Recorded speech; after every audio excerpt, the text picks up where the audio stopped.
Dans cette quatrième partie, nous allons voir les différentes stratégies de promotion et de diffusion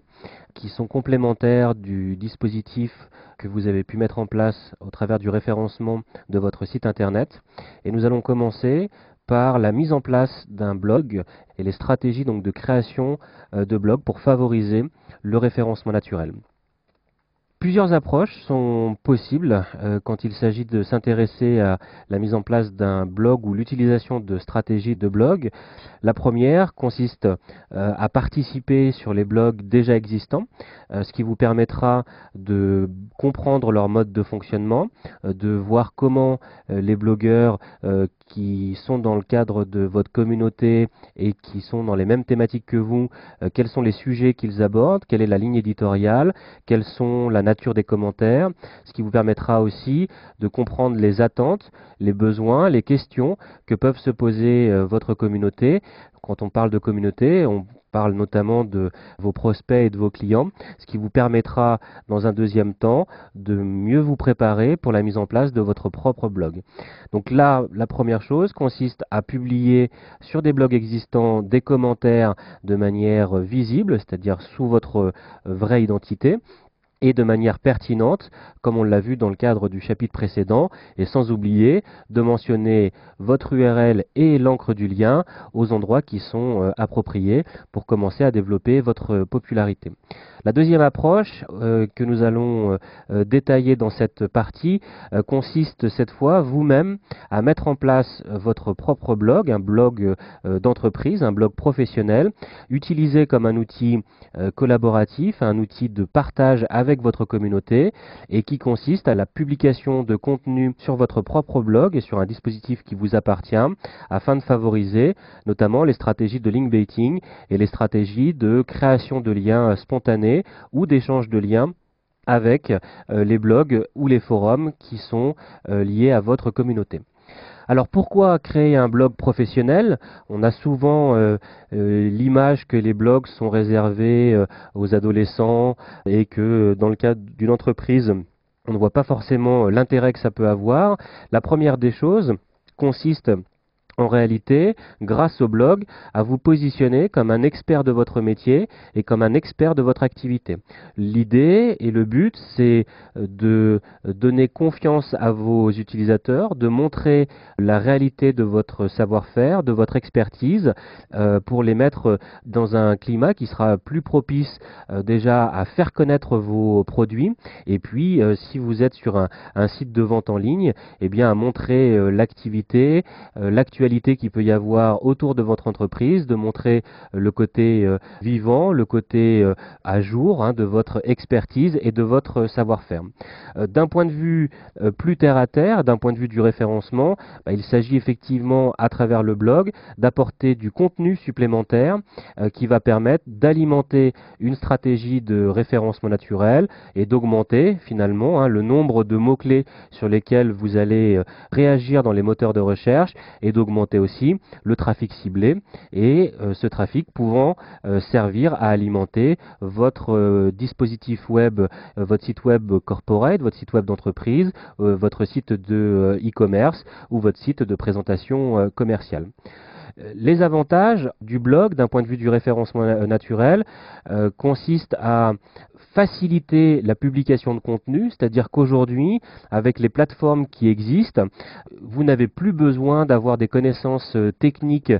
particulières pour pouvoir mettre en ligne un nouvel article, une nouvelle vidéo, une photo. Vous avez pas besoin de passer par votre webmaster ou de demander un développement spécifique à votre web agency ou votre agence de communication ou votre SS2I. Vous devenez autonome dans le cadre de la publication de nouveaux contenus sur votre site et les outils ont totalement démocratisé aujourd'hui cette publication qui ne requiert quasiment plus aucune connaissance technique mais uniquement des connaissances d'un point de vue rédactionnel. Plus de contenu, c'est plus de mots-clés réactifs dans les moteurs de recherche et donc plus de trafic généré sur votre site. Et plus vous allez publier des nouveaux articles, plus vous allez voir la courbe de votre trafic augmenter au fur et à mesure des semaines et des mois de publication. Enfin, la mise en place d'un blog va favoriser le développement de la popularité naturelle via notamment les stratégies de link baiting qu'on abordait dans un chapitre précédent, mais aussi par le biais de la mécanique des flux RSS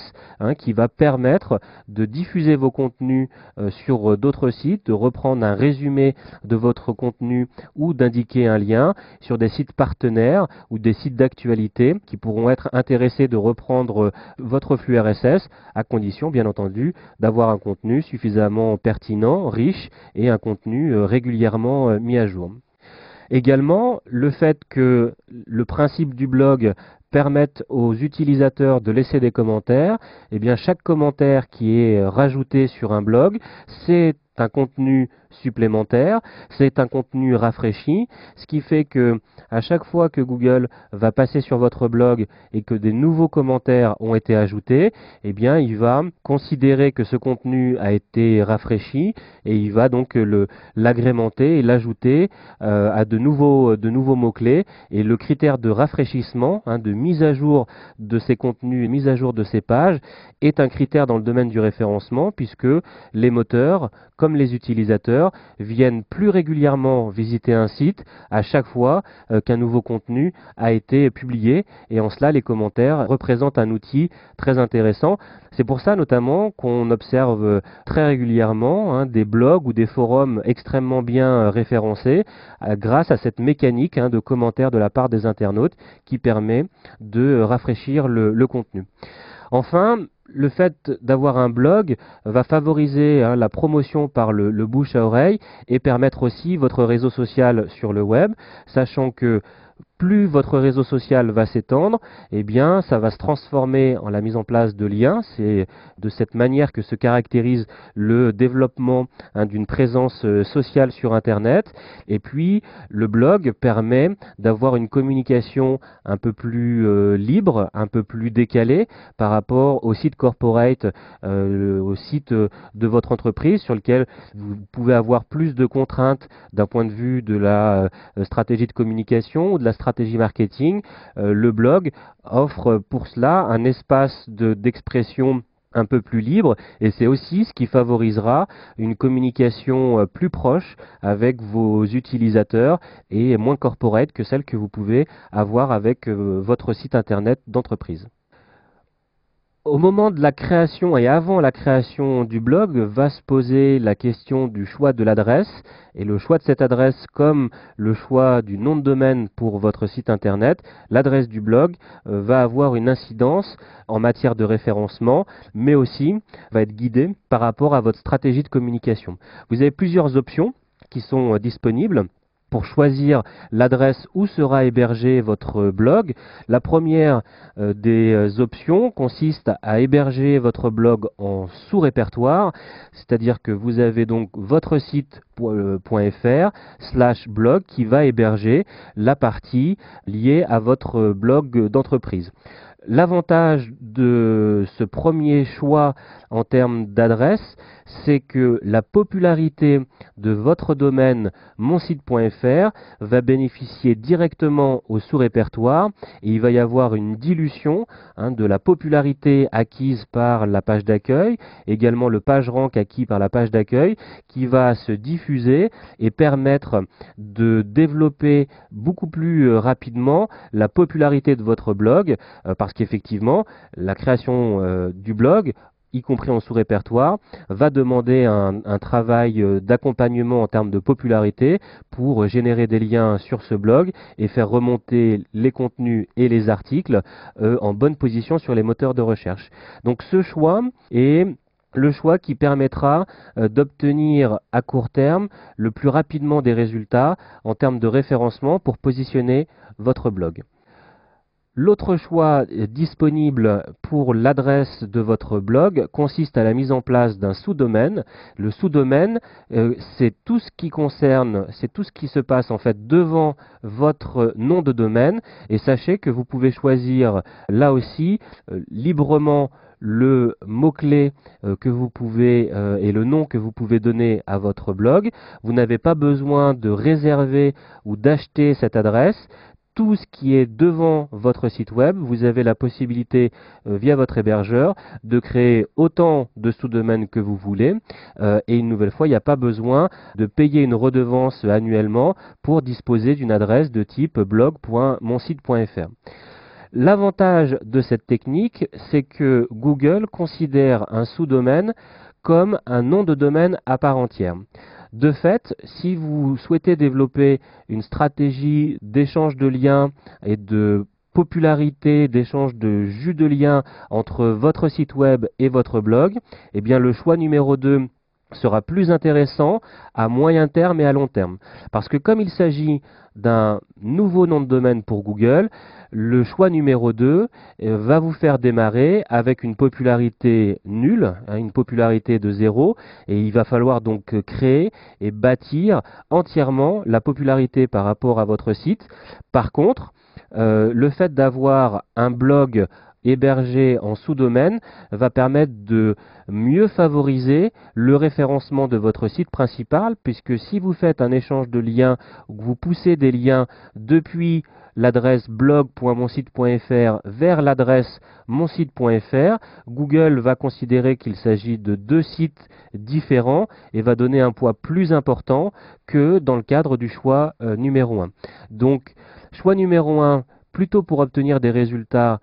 rapidement et à court terme si c'est votre objectif. Le choix numéro 2 va permettre d'obtenir de meilleurs résultats à terme, c'est-à-dire au bout de plusieurs mois ou au bout de quelques années. Toujours avec le choix numéro 2, le fait que ça soit considéré comme un nom de domaine à part entière, ça peut vous donner aussi l'opportunité d'avoir à la fois monsite.fr référencé, qui apparaît sur la première page de résultats, mais d'avoir aussi l'adresse de votre blog en sous-domaine qui apparaît également dans la page de résultats avec votre site, ce qui permet d'occuper le terrain et d'avoir une logique d'apparition multiple, puisque les deux sites ont un contenu différent, il n'y aura pas de difficulté de duplication de contenu.